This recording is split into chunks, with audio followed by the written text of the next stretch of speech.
At Christmas dinner, my father-in-law stood up and said, "I'm proud of all my grandchildren. Except one." He pointed at my daughter. The table laughed. My daughter's eyes filled with tears. My younger son laughed and calmly pulled out a folder and said, "Speaking of pride, let's talk about your second family, Grandpa." My mother-in-law fainted. The December cold bit through Douglas Dean's jacket as he stood in the driveway of the Henderson estate, watching his daughter Abigail trace patterns in the frost on his car window. She was 12, quiet, and thoughtful with her mother's dark eyes and his own reserved nature. Unlike her brothers, she'd inherited his tendency to observe rather than perform, to think before speaking. Qualities that made her brilliant at chess but invisible at family gatherings. "Do we have to go, Dad?" Abigail's breath fogged the glass. Douglas crouched beside her. His 42 years of experience reading people telling him this wasn't simple pre-party nerves. "What's wrong, sweetheart?" "Grandpa Richard always forgets my name. Last time he called me the quiet one the whole night." Her voice was small. "Blake gets to talk about his football trophies and Stephen gets to show his art. But when I try to tell Grandpa about winning the regional chess tournament, he just pats my head and walks away." Something cold settled in Douglas's chest that had nothing to do with the weather. He'd noticed the pattern, too. Had been noticing it for years. His father-in-law's calculated dismissal of Abigail, the way Richard Henderson lit up for his two grandsons, but glazed over when Abigail entered a room. Douglas had told himself it was generational preference, old-fashioned favoritism for boys. He'd been making excuses. "Come on," Douglas said, taking her hand. "Let's get through this together." Inside, the Henderson mansion gleamed with excessive Christmas decoration, the kind of display that screamed old money and desperate relevance. Douglas had grown up in a two-bedroom apartment above his father's auto shop in Detroit. He'd earned his mechanical engineering degree through night school, built a career designing industrial robotics, and made himself into something. But to Richard Henderson, he'd always be the grease monkey who'd gotten lucky marrying Candace. His wife appeared at the top of the curved staircase, elegant in a deep green dress. Candace Henderson Dean had her mother's refined features and her father's steel spine, though she'd spent 38 years learning to bend it to keep peace. She caught Douglas's eye, and he saw the familiar resignation there. The look that said, "Let's just survive tonight." Their sons thundered down behind her. Blake, 15 and built like a linebacker, carried his usual confidence like armor. Stephen, 17 and college-bound, had his portfolio under one arm, ready to impress. Both boys had inherited Candace's easier charm, her ability to navigate Richard's minefield personality. "Remember the rules," Candace said quietly as they entered the foyer. "Don't mention politics. Don't bring up the business. Let him tell his stories without correcting him. And Douglas. I know, don't mention that his self-made fortune started with his wife's family money." Douglas had heard the warnings for 14 years of marriage. Regina Henderson descended the stairs like fated royalty, her smile warm until it reached Douglas. "You're late." "We're 5 minutes early," Douglas replied evenly. "Richard expected you 10 minutes early." She turned to the children, her expression softening. "Stephen, darling, your grandfather wants to hear about your college applications. Blake, he's in the study with Uncle Morris. Something about your last game. And Abigail," Regina's pause was slight but sharp. "You can help in the kitchen." Douglas felt Abigail's hand tighten in his. Before he could object, Blake spoke up. "Actually, Grandma. Abby just won a big chess tournament. Grandpa would want to hear about that." Regina's smile didn't waver. "How nice. But the kitchen needs, I'll tell him myself." Richard Henderson's voice boomed from the study. He emerged, 73 years old and commanding every inch of space he occupied. Retired federal judge, former state congressman, current patriarch of a family dynasty built on railroad money and political connections. His eyes swept past Abigail like she was furniture. "Blake, my boy. Morris was just telling me about that touchdown. For Defenders." Douglas watched his father-in-law clasp Blake's shoulder, steering him toward the study where the men gathered. Stephen followed, portfolio ready. Candace squeezed Douglas's arm. A warning or plea, he couldn't tell anymore, and drifted toward her aunts in the sitting room. Abigail stood alone in the foyer, invisible. "Come on," Douglas said, leading her toward the kitchen. "Let's see if we can steal some of those cookies before dinner." But his mind was already working, cataloging, measuring. He'd spent 2 decades designing systems, finding weaknesses, creating solutions. Somewhere in this fortress of tradition and ego, there was a flaw. There always was. Dinner seated 23. The Henderson family gathered like this 4 times a year. Christmas, Easter, Thanksgiving, and the 4th of July. Each event followed the same script. Richard presided at the head of a table long enough to host a summit. Regina managed the performance from the opposite end, and everyone else played their assigned roles. Douglas sat halfway down, positioned as always, just far enough from Richard to make conversation difficult, but close enough to hear every word. Across from him, Candace's brother Morris and his wife Deborah discussed their son's acceptance to medical school. Next to them, Candace's sister Leanne and her husband Alfonso compared vacation homes. The successful children, the favored branches of the Henderson tree. Abigail had been seated at the far end near the kitchen doors between two elderly great-aunts who were both mostly deaf. Douglas had watched her shoulders slump when she realized her placement. Blake, however, had been positioned 2 seats from Richard, a place of honor. His younger son sat relaxed, listening to his grandfather's stories with what appeared to be genuine interest. But Douglas knew Blake better than that. His son's eyes were sharp, focused. He was studying Richard the way he studied opposing quarterbacks before a game, looking for patterns and weaknesses. Something had shifted in Blake over the past few months. The easygoing athlete had developed an edge, a quiet intensity that Douglas recognized because he saw it in his own mirror. They'd had several late-night conversations recently. Unusual for a teenage boy and his father. Blake had asked careful questions about justice, about what you did when the system failed, about whether some wrongs were too big to forgive. Douglas had assumed it was philosophical teenage rebellion against establishment thinking. Now watching Blake watched Richard, he wondered if his son had been preparing for something. "I want to make a toast," Richard announced, rising from his chair. The table fell silent immediately. Richard's word was law at these gatherings. He raised his wine glass and everyone followed suit. "Another year, another Christmas with my family. My legacy." Douglas saw Abigail reach for her glass of sparkling cider. "I'm proud of all my grandchildren," Richard continued, his voice carrying the same authoritative tone he'd used from the bench for 30 years. His eyes moved across the younger faces. Stephen Blake, Morris's son, Jeremy, Leanne's daughter, Samantha. They're carrying the Henderson name forward with distinction. The pause was deliberate. Douglas felt it coming like a wave building offshore. All of them except one. Richard's finger extended, pointing directly at Abigail. "That one there. The strange, quiet one who can't even look people in the eye. What good is a Henderson who can't command a room?" The table erupted in uncomfortable laughter? Not the full-throated kind, but the nervous social laughter of people who knew they were witnessing something cruel, but didn't have the courage to object. Morris chuckled. Leanne covered her mouth but her eyes sparkled. Even Deborah smiled, caught up in the moment. Douglas looked at Candace. His wife had gone pale, her knuckles white around her wine glass. But she said nothing. Abigail's face crumpled, tears welled in her dark eyes as she stared at her plate, trying to make herself even smaller than her grandfather believed her to be. The engineer and Douglas calculated trajectories, the distance to Richard's chair, the weight of the wine bottle, the satisfaction of watching crystal shatter against that smug face. But he'd learned long ago that violence was the tool of men who couldn't think their way through problems. Then Blake stood up. The laughter died. 15 years old, 6'2", with the calm confidence of someone who just decided to change everything, Blake reached into his jacket and pulled out a manila folder. "Speaking of pride," Blake said, his voice carrying clearly across the suddenly silent room. "Let's talk about your second family, Grandpa," Regina gasped. Richard's face went from ruddy to purple. "What did you say?" "Your second family in Portland." Blake opened the folder, pulling out a photograph. He held it up for the table to see Richard Henderson, maybe 5 years younger, his arm around a woman who wasn't Regina. Behind them, 2 teenagers smiled at the camera.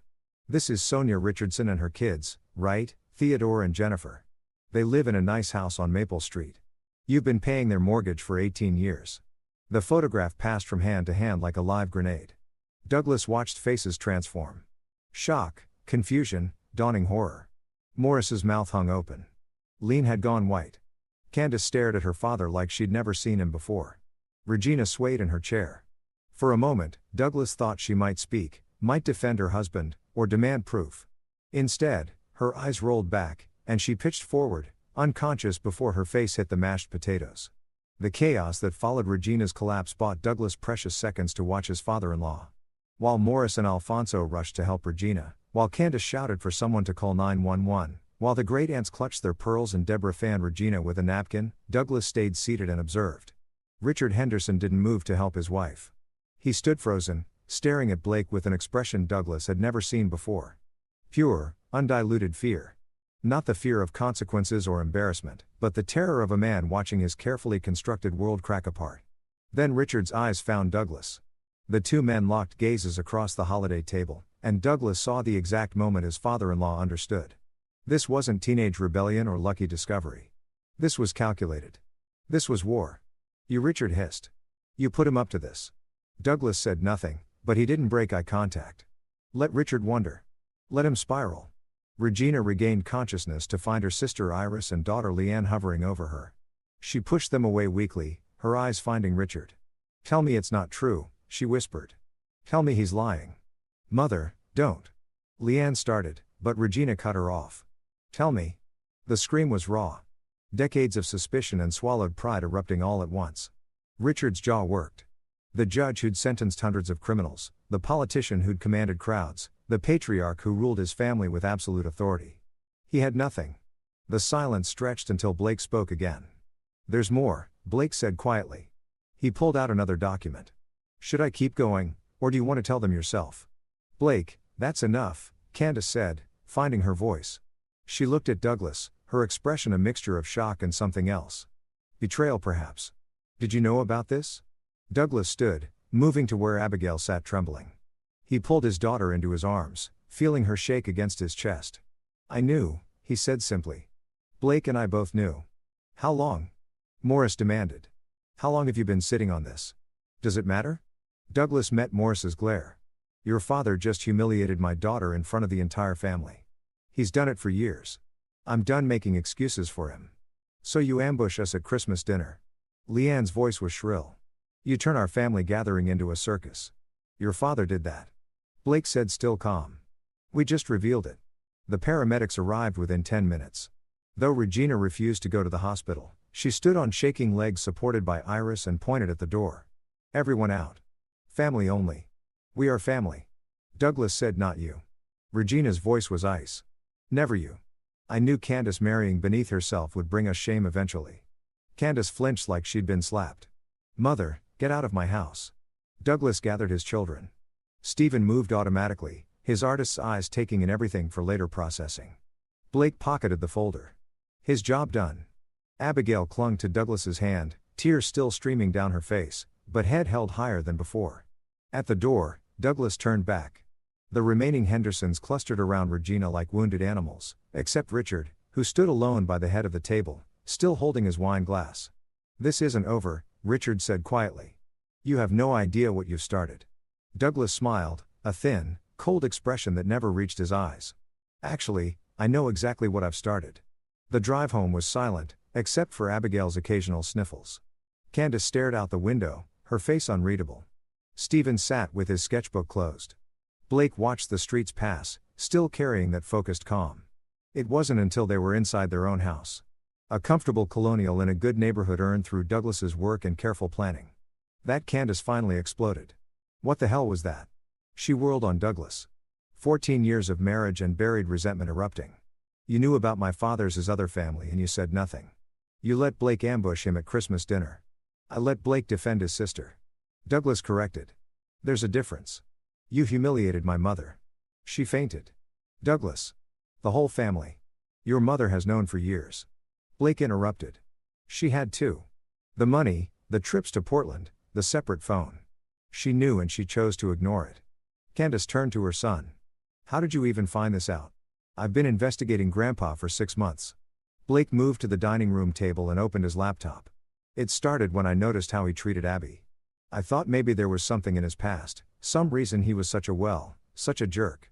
And I found it. He pulled up files, photographs, financial records, emails.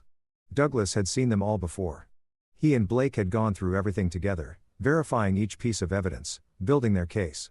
Theodore Richardson is 18. Blake continued. Jennifer is 16. Sonia Richardson was Richard's law clerk back in 2007. He got her pregnant, set her up in Portland, and has been paying her off ever since. The house, the cars, the kids' private school, all funded through a shell corporation called Henderson Consulting.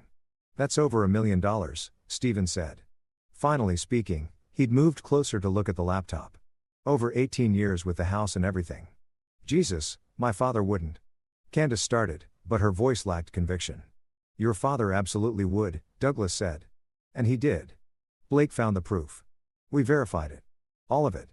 Candace sank into a chair, her perfect composure finally breaking. Why didn't you tell me? Douglas crouched in front of her, taking her hands. Because I needed you to see it happen. If I told you beforehand, you would have warned him or talked me out of it or convinced yourself I was wrong. You've been making excuses for Richard your whole life. He's my father and Abigail is our daughter. Douglas's voice hardened. He's been treating her like she's worthless since she was born. Tonight was the final straw, but it's been building for years. The forgotten birthdays, the dismissive comments, the way he lights up for the boys, but looks through her like she's invisible. I won't let her grow up thinking that's acceptable. Abigail appeared in the doorway, still in her Christmas dress. I heard you fighting. Candace opened her arms and Abigail ran to her. Both of them crying now. Douglas stepped back, giving them space while his mind continued working. Tonight was just the opening move. Richard Henderson wouldn't accept this exposure lying down. A man with his connections, his resources, his ego, he'd fight back. Douglas was counting on it. Blake closed his laptop and looked at his father. In that moment, Douglas saw himself reflected back. The same calculating intelligence, the same willingness to do what others wouldn't. What's next? Blake asked quietly. Now we wait, Douglas said. He'll make his move soon. And when he does, we'll be ready. Stephen finally spoke up, his voice thoughtful. There's more, isn't there? More than just the second family. Douglas met his eldest son's eyes and saw the same sharp understanding. Both his boys had inherited his analytical mind. They just applied it differently. Blake to strategy and execution. Stephen to observation and pattern recognition. Much more, Douglas confirmed. The second family is just what people can understand. What comes next? He paused, choosing his words carefully. Let's just say Richard Henderson built his life on secrets. We've barely scratched the surface. Candace looked up from embracing Abigail, her face streaked with tears and makeup. What are you planning, Douglas? Justice, he said simply. Your father has hurt people for decades. Used his power, his position, his family name to crush anyone who got in his way. It's time someone held him accountable. This isn't just about Abigail, is it? Candace's voice was quiet. It's about you. About how he's treated you. She's small. Richard snapped a weak quiet nothing he'll never amount to. Douglas hung up. The phone rang again immediately. He ignored it. It rang 7 more times before finally stopping. Blake appeared in the workshop doorway already dressed for school despite it being winter break. That was Grandpa making threats. How's your mom still processing? She didn't sleep. Blake moved to the workbench, examining the servo mechanism Douglas had been adjusting. Uncle Morris called and Aunt Leanne. They want her to convince you to apologize and take it all back. Of course they do. The Henderson family protects its own. Not Abby, apparently. Blake's jaw tightened. She's part of the family, too. Not to them. Douglas handed his son a screwdriver. Here, help me with this. I need to calibrate the tension. They worked in comfortable silence for a few minutes. The kind of peace that only came from shared purpose. Douglas had taught all 3 children basic engineering, but Blake had taken to it naturally. The boy understood systems, how small adjustments could create massive changes. Dad, Blake said eventually. That thing you mentioned last night about barely scratching the surface. What else is there? Douglas considered his answer carefully. Blake was 15, old enough to understand consequences, but young enough to still believe in absolute right and wrong. What Douglas was planning went beyond simple exposure. It was dismantling a man's entire legacy piece by piece. But Blake deserved the truth. Your grandfather has been a federal judge, a state congressman, and a pillar of the community for over 40 years, Douglas began. In that time, he's made deals, accepted favors, and bent the law to benefit himself and his friends. The second family is embarrassing, but it's not illegal. What we found in his financial records, his email archives, his personal files, that's different. The bribe you mentioned, one of several. Richard Henderson has been on the take for decades, construction contracts steered to specific companies in exchange for campaign donations, favorable rulings in civil cases for defendants who made the right contributions. He's even helped cover up crimes. There's a hit and run from 2015 where the driver was the son of Richard's golf buddy. The case was dismissed due to lack of evidence even though there were 3 witnesses. Blake's hand stilled. That's Dad. That's serious. It's criminal. If exposed properly, it would destroy him completely. Prison time, disgrace, losing everything. Then why haven't you done it yet? Douglas met his son's eyes. Because I needed Richard to make the first move. I needed him to show his true nature, not just to me, but to everyone who's been enabling him. Last night, your mother saw who her father really is. Today, he's threatening my job, trying to intimidate us. By the time I'm done, no one will be able to claim they didn't know what kind of man Richard Henderson really was. You're building a case. I'm building a guillotine. And when it falls, I want there to be no doubt that Richard Henderson deserves what happens to him. Blake absorbed this, his young face serious. What do you need me to do right now? Be there for your sister. Help your mother process this and keep watching your grandfather. Desperate men make mistakes, and Richard is about to get very desperate indeed. As if on cue, Douglas's phone buzzed. Not a call this time, but a text from an unknown number. Your daughter will regret this. All of you will. Douglas showed it to Blake. And it begins. They spent the next hour finishing the servo mechanism, discussing engineering principles and football strategy, and what Blake wanted to study in college. Normal father-son conversation, the kind they'd had hundreds of times before. But underneath ran a current of shared purpose, of understanding that they were in this together. When Candace appeared in the workshop doorway, she looked exhausted but resolute. We need to talk, all of us. The family gathered in the living room. Candace on the couch with Abigail curled against her, Stephen in his usual armchair with his sketchbook, Blake standing near the window, and Douglas in the center waiting. I called my mother this morning. Candace began. She's not well. The doctor came by. Panic attack, elevated blood pressure. She wants to see me alone, Douglas asked. With the kids, not you. Candace's voice held no judgment, just fact. I'll go, Abigail said quietly. Everyone looked at her. The girl who'd been mocked 12 hours earlier, who'd spent the night crying, who had every reason to never want to see her grandparents again. Sweetheart, you don't have to. Candace started. I want to. Abigail sat up straighter. I want Grandma to see me. Really see me. And I want to ask Grandpa why he hates me so much. The simple courage in her voice made Douglas's chest tight. This was his daughter, the one Richard called weak and worthless. She had more strength than the old judge would ever understand. Okay, Douglas said. But I'm driving you there and I'm waiting outside. At the first sign of trouble, you call me. Candace nodded. I'll protect them. Will you? The question came out harsher than Douglas intended, but it needed to be asked. Yesterday, you would have made excuses for him. Today, you're taking our children back to his house. How do I know you won't fold when he turns on the charm or your mother starts crying? Candace's eyes flashed. Because yesterday, I still had illusions about my father. Today, I don't. He pointed at our daughter and mocked her in front of the entire family. He has a second family that he's been hiding for 18 years. And apparently her voice hardened. He's also a corrupt judge who takes bribes and covers up crimes. So no, Douglas, I won't fold. Not anymore. You believe me? About the rest of it. I believe Blake found something 3 years ago that started all this. I believe you've been investigating my father ever since. And I believe that if you say you have proof, you have proof. She met his gaze steadily. I also believe that you're going to destroy him. And honestly, after what he did to Abby, I think he deserves it. Douglas felt something unlock in his chest. Relief, validation, renewed purpose. Having Candace on his side changed everything. There's something you should know, Stephen said suddenly. All eyes turned to him. I've been sketching at Grandpa's house for years. Family gatherings, holidays. He never pays attention to me drawing in the corner. He opened his sketchbook, flipping through pages of detailed illustrations. The Henderson mansion, family portraits, and interspersed throughout images Douglas had never seen. Richard in his study, talking to men Douglas didn't recognize. Morris handing his father an envelope. Leanne and Richard in what looked like a heated argument. I date everything, Stephen continued. July 2019, that's Grandpa meeting with Francisco Ogden, the contractor who got the City Hall renovation contract. September 2020. That's Uncle Morris giving Grandpa cash before Morris's zoning variance got approved. March 2021, Aunt Leanne arguing with Grandpa right before her DUI charge disappeared. You've been documenting his corruption without even knowing it, Douglas said in wonder. Douglas didn't deny it. It's about all of us.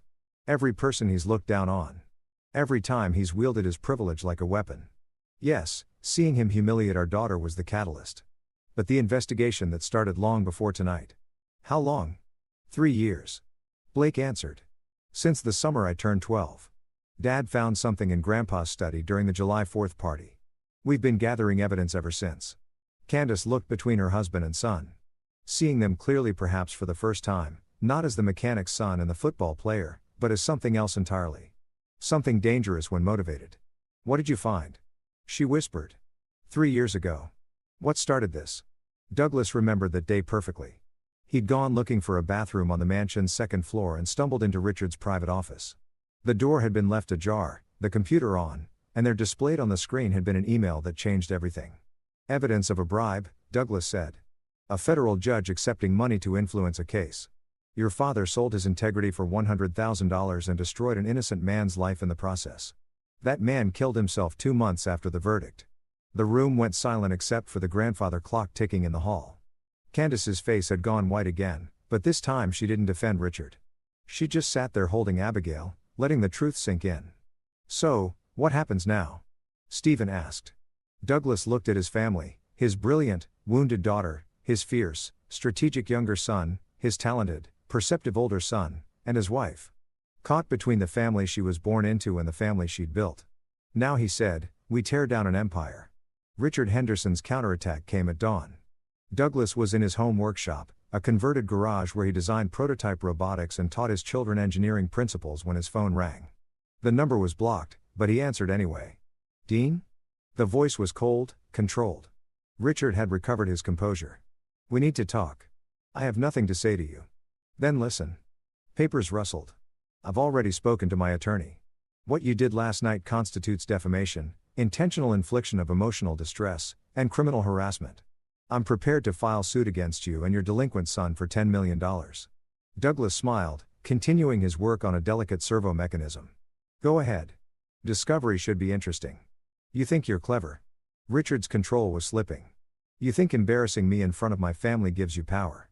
But you're a nobody, Dean. A grease monkey who got lucky. I've crushed better men than you. I'm sure you have. That's the problem. What?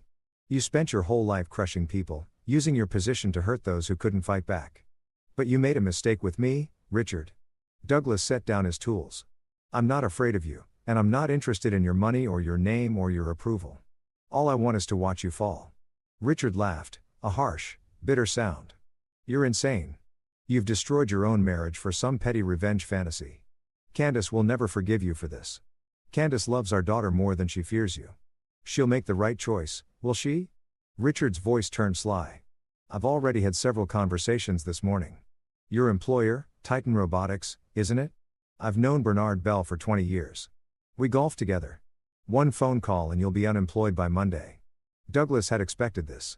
Bernard Bell was the CEO of Titan Robotics, and yes, he was part of Richard's social circle.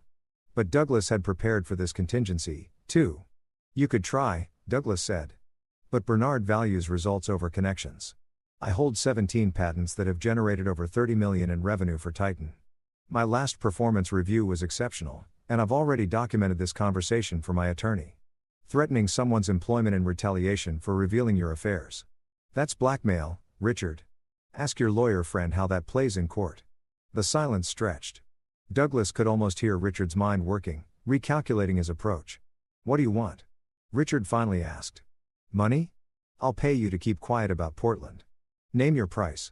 I don't want your money. Then what? I want you to understand something. Douglas's voice hardened. For 12 years, I watched you treat my daughter like she was worthless. For 12 years, I told myself to be patient, to keep the peace, to let it go. But last night, you pointed at her in front of the entire family and mocked her. You made her cry. You made her feel small. I just drew what I saw. But yeah, I guess I have. Stephen looked uncomfortable. I didn't want to believe he was really that bad. I kept telling myself there were explanations. But after last night, you're ready to help. Blake finished. Stephen nodded. What he did to Abby. That was cruel. And if he's been hurting other people, too, then yeah, I'm in. Douglas looked at his family, his wife finally seeing clearly, his sons ready to fight. His daughter finding her courage. Richard Henderson had spent his life crushing people who couldn't fight back. He'd never faced someone who could match his intelligence, who had the patience to build a case, who had everything to gain from his downfall and nothing to lose. Then here's what we do. Douglas said, Candace, you take the kids to see Regina. Let her cry. Let her plead. Let her try to make this go away, but don't give an inch. Abigail, you ask Richard your question. Look him in the eye and ask why he hates you. Make him say it out loud. What if he hurts her? Candace asked. He won't. Not physically. That's not his style. He'll try to manipulate her, make her feel guilty, convince her this is all her fault. But Abby's stronger than he thinks. Douglas smiled at his daughter. Aren't you? Abigail nodded, tears in her eyes, but chin raised. Stephen, I need you to make copies of those sketches. Date and label everything. Blake, you know what to do. Blake pulled out his phone, opening an encrypted app. I've got someone watching Grandpa's house. As soon as they see movement, we'll know. Candace blinked. You have someone watching. Edward O'Neill from my computer science class. His dad's a private investigator. Eduardo's been teaching me surveillance techniques. Blake shrugged. I take my hobby seriously. Douglas had to suppress a laugh. His 15-year-old son had recruited a teenage surveillance team. All right, everyone knows their role. Let's give Richard Henderson exactly what he deserves, the truth. The Henderson mansion looked different in daylight after the previous night's disaster. The Christmas decorations seemed garish now, excessive and desperate. Douglas pulled into the circular driveway and watched Morris's BMW and Leanne's Mercedes already parked near the entrance. The whole family's here, Candace observed. My father must have called an emergency meeting. Good, Blake said from the back seat. More witnesses.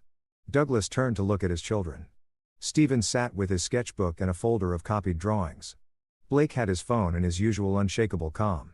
Abigail looked small but determined, dressed in a simple blue dress that made her look older than 12. Remember, Douglas said, you're not there to fight. You're there to observe and report. Let Richard talk. Let him reveal himself. Can you do that? 3 nods. Candace squeezed his hand once, then led the children to the door. Douglas watched them disappear inside before pulling out his phone and dialing. Eduardo, they're in. Start recording. Already on it, Mr. Dean. I've got visual on the living room and study through the windows. Audio's a bit fuzzy, but workable. Good. Keep me updated. Douglas waited, monitoring his phone.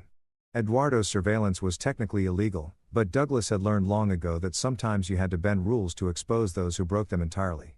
Besides, everything they captured would eventually be cross-referenced with legal documentation. This was insurance. Inside the mansion, Candace later told him the Henderson family had assembled like a war council. Richard sat in his leather armchair, still dressed in yesterday's suit, as if he'd never changed. Regina perched on the sofa, supported by her sister, Iris. Morris and Leanne flanked their parents, presenting a united front. I'm glad you came, Richard said, not looking at Candace, but at the children. We need to discuss last night's incident. You mean when you humiliated Abigail? Candace's voice was ice. I meant Blake's outrageous accusations, Richard corrected. Lies told by a troubled teenager encouraged by your unstable husband. They weren't lies, Blake said calmly. I have documentation, photographs, financial records, forged documents, Morris interjected. We've already spoken to our attorneys. This is a clear case of I wanted to ask you something, Grandpa. Abigail's small voice cut through the room like a knife. Everyone stopped talking. Richard's jaw tightened, but he couldn't ignore a direct address from his granddaughter without looking even worse. What? Why do you hate me? Abigail's voice didn't waver. I've tried so hard to make you proud. I win chess tournaments. I get straight A's. I volunteer at the animal shelter, but you act like I'm invisible. Last night, you pointed at me and told everyone I was worthless. I just want to know why. The room went silent. Regina made a small sound, quickly stifled. Leanne looked uncomfortable. Even Morris had the grace to appear embarrassed. Richard stared at his granddaughter, and for a moment, something flickered across his face. Not quite guilt, but close to it. Then it hardened into the familiar arrogance. You want the truth, he said. Fine. You remind me of your father. Weak, quiet, always watching. You don't have the Henderson spirit. Your brothers do. They're fighters, leaders. But you're just like that mechanic who got lucky marrying my daughter. Dad? Candace's voice was shocked. What? She asked. Richard turned his glare on Candace. And while we're being honest, this whole mess is your fault. You married beneath yourself, brought that man into our family, and now look what's happened. Your marriage has poisoned our entire bloodline. Careful, Richard, Regina said quietly. You're going too far. I'm tired of being careful. I'm tired of pretending that Douglas Dean is good enough for my daughter. I'm tired of watching my legacy be tarnished by his inferior genetics and his lower class. You're the one who tarnished your legacy, Stephen interrupted. He opened his sketchbook, pulling out a drawing. This is you meeting with Francisco Ogden in July 2019. 2 weeks later, Ogden got the City Hall contract even though his bid was 20% higher than the competition. Want to explain that? Richard's face went purple. You, how dare you? I have 47 drawings, Stephen continued. All dated, all documented. Meetings with contractors, cash exchanges with Uncle Morris, private conversations that don't look very legal. I didn't understand what I was seeing until Dad explained it. But now I do. Those are nothing, Lean said quickly. Just family business, private meetings. Then why did my DUI disappear after Grandpa and I talked? Stephen pulled out another drawing. This is from March 2021. Aunt Leanne arguing with Grandpa. She was crying. 2 days later, the police report vanished and the charges were dropped. I remember because Dad told Mom it was suspicious how quickly it all went away. Leanne went white. Morris stood abruptly. This is extortion. You're trying to blackmail us. We're exposing corruption. Blake corrected. There's a difference. Grandpa has spent decades using his position for personal gain. The second family in Portland is just the beginning. Wait until people hear about the bribes, the favors, the covered-up crimes. Regina stood on shaking legs. Stop this. All of you. Stop. This is our family. No, Mother. Candace said. This is the truth. And maybe it's time we faced it instead of hiding behind the Henderson name. Richard's control finally snapped. He lunged from his chair toward Blake, but Morris caught him. You ungrateful. I could destroy you. All of you. I have connections. Power. You have secrets, Blake said calmly. And we have proof. Push us and we release everything. Every bribe, every favor, every covered-up crime. Your career, your reputation, your freedom, all gone. You wouldn't dare try us. The standoff held for a long moment. Then Abigail spoke again, her voice still quiet but clear. I don't hate you, Grandpa. I wanted to after last night, but I just feel sad for you because you have all this. She gestured at the mansion, the family, the trappings of success. And you're still so mean. You're still so empty inside that you have to hurt people to feel big. Dad taught me that people who bully others are just scared and small themselves. I think he's right. Richard stared at her, and for the first time, Douglas later learned the great Richard Henderson had absolutely nothing to say. Candace gathered her children. We're leaving. And Mother, you need to decide who you are. Are you going to keep defending a man who's betrayed you, corrupted his office, and hurt his own family, or are you going to be the woman I thought you were? Regina didn't answer. She just sank back onto the sofa, tears streaming down her face. They left the mansion in silence. It wasn't until they were in the car that Abigail finally broke down, crying against her mother's shoulder, while Blake and Stephen sat on either side, protective and proud. Douglas drove them home, his phone lighting up with Eduardo's texts. Got everything. Audio's crystal clear. Holy, your daughter is a badass. Yes, Douglas thought. Yes, she is. The next 72 hours moved like a carefully orchestrated symphony. Douglas had spent 3 years preparing for this, and now all the pieces were falling into place. First, Bernard Bell from Titan Robotics called. Douglas, I need to know what's going on. Richard Henderson called me this morning demanding I fire you. Said you were harassing his family, spreading lies. I told him to go to hell, but I need to hear your side. Douglas gave him the condensed version. The second family, the humiliation of Abigail, the evidence of corruption. Bernard was silent for a long moment. Jesus, he finally said, I've known Richard for years. Had no idea. Listen, your job is safe. More than safe. And Douglas, I sit on the State Bar Association. If you have real evidence of judicial corruption, I know people who'd want to see it. Second, Domino, then Morris called trying a different approach. Douglas, we need to talk Monto Man. What you and Blake did was wrong, but maybe we can work this out. Richard's willing to apologize to Abigail if you'll keep quiet about the Portland situation. Not interested. He'll pay you. Name your price. I don't want his money. Then what do you want? I want him to face consequences for once in his privileged life. I want him to understand that he can't hurt people without accountability. And I want my daughter to see that bullies don't always win. Morris's voice turned ugly. You're making a huge mistake. The Henderson family has resources you can't imagine. We will destroy you. Try. Third domino. The family closing ranks, showing their true nature. Douglas had been recording all calls, documenting every threat. Blake's surveillance team, 3 teenage computer science students who thought they were just helping with a school project, had captured extensive footage of the Henderson mansion. Cars coming and going, late-night meetings. On the second night, they caught someone burning documents in the backyard fire pit. That's Uncle Morris, Blake identified. Destroying evidence, probably. Good, Douglas said. That shows consciousness of guilt. Eduardo, can you get me a copy of that footage? Already done. Also, you might want to see this. Eduardo pulled up another video file. This is from this afternoon.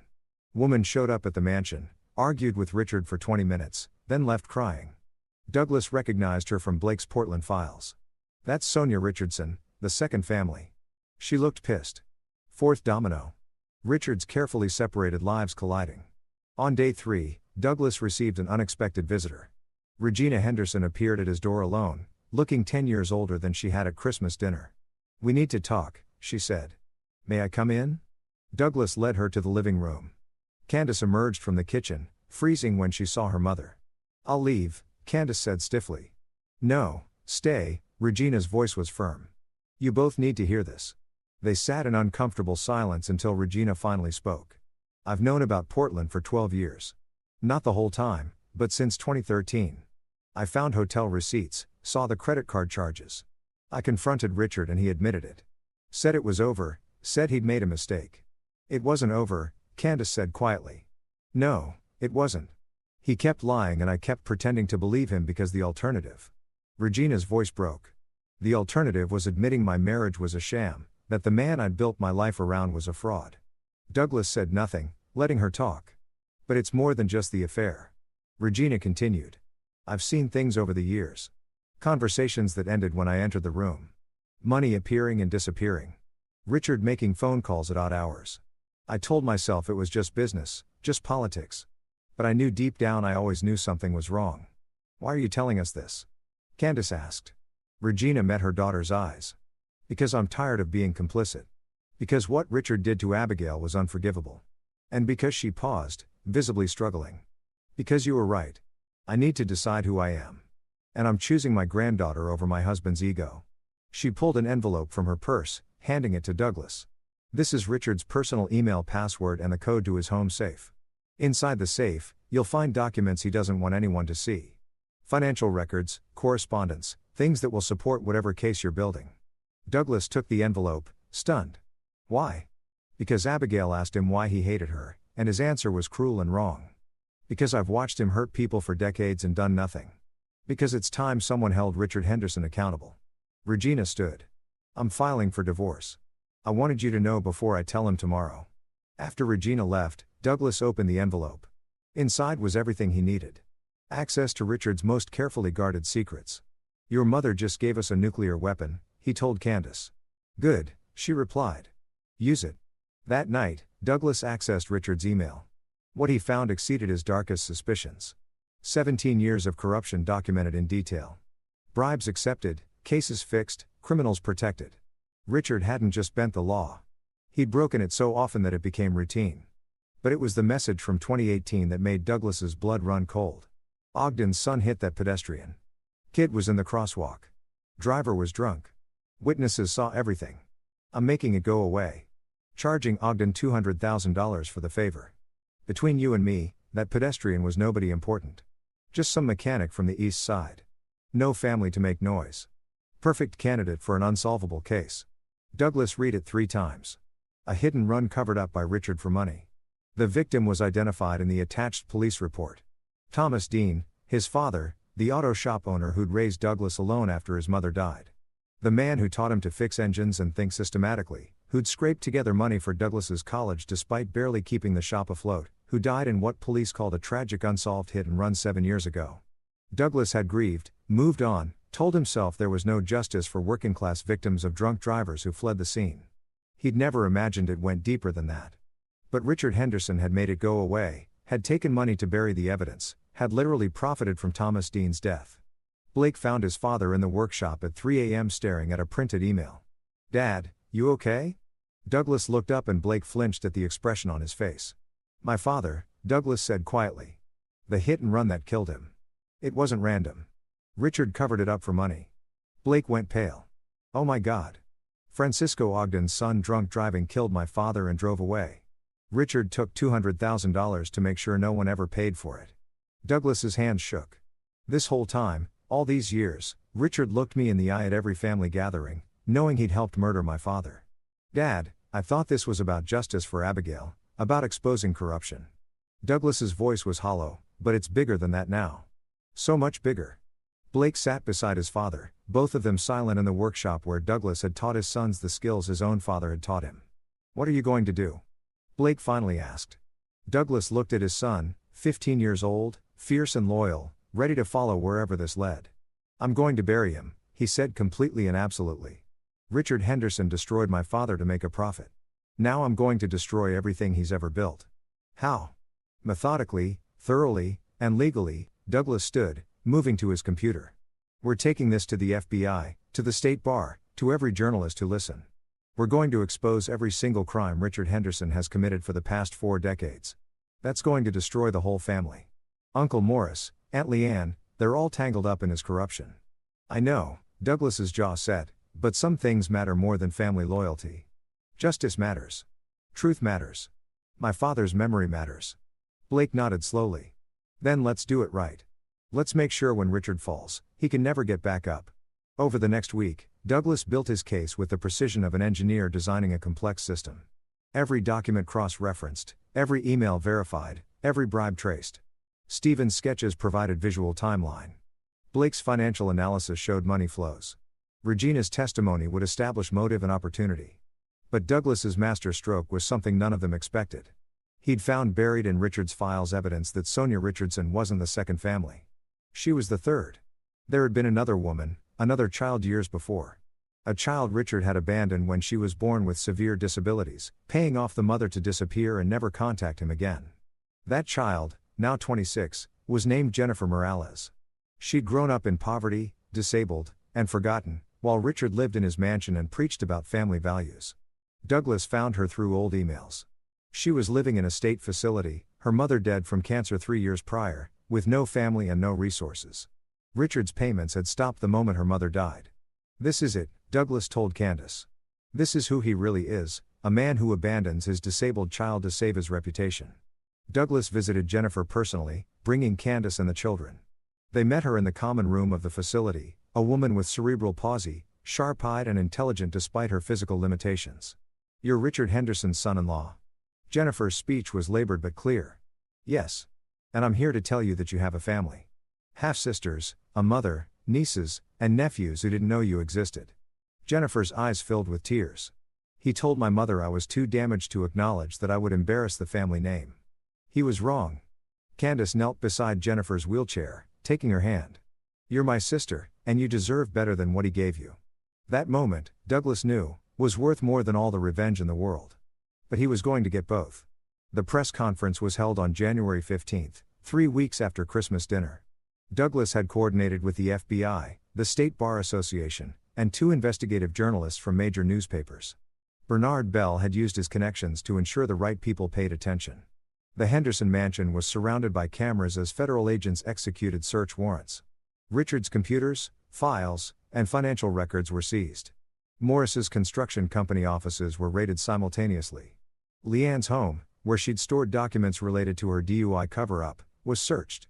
Douglas stood outside with his family, watching the Henderson empire crumble. Richard emerged in handcuffs, his face a mask of rage.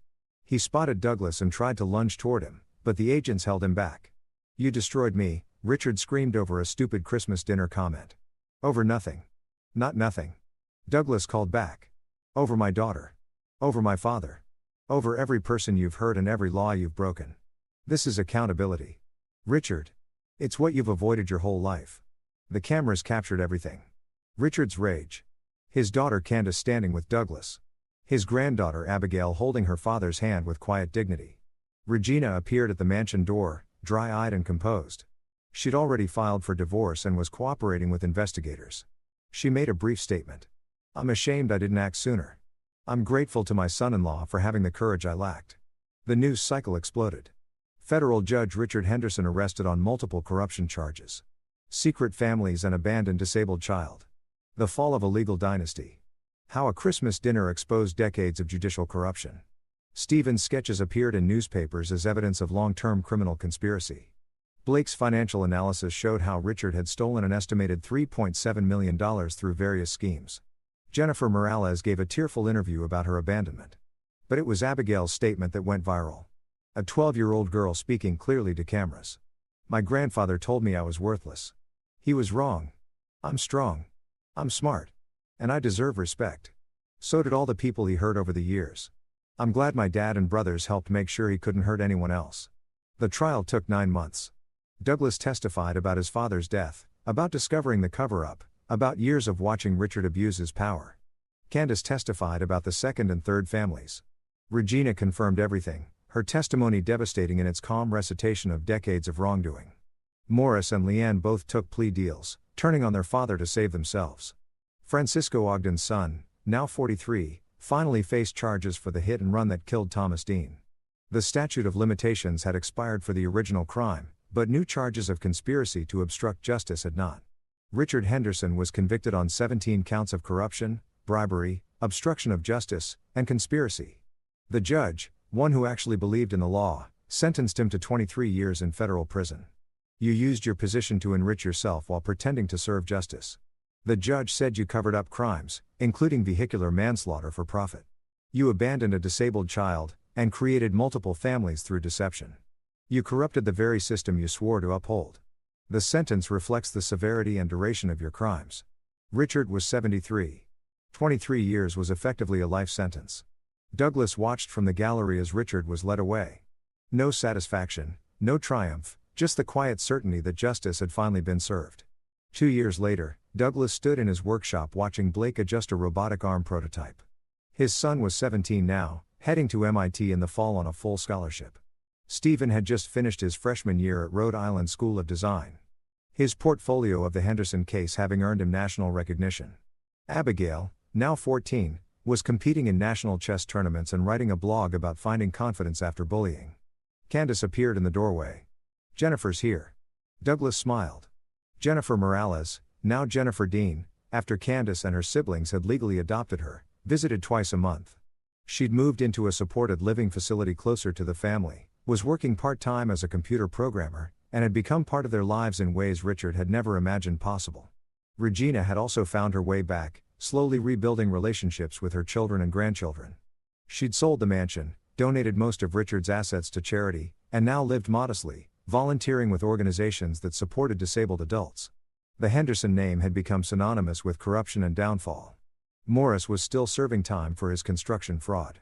Lean had lost her license to practice law. Their children had changed their names, trying to escape the stigma. But the Dean family had grown stronger. "You know," Candace said, watching Blake work. "I never told you thank you for what? For seeing what I couldn't. For protecting our daughter when I was too weak to stand up to my father. For being the kind of man who fights for what's right even when it's hard." Douglas pulled her close. "I didn't do it alone." "No," she agreed. "You raised our sons to be like you.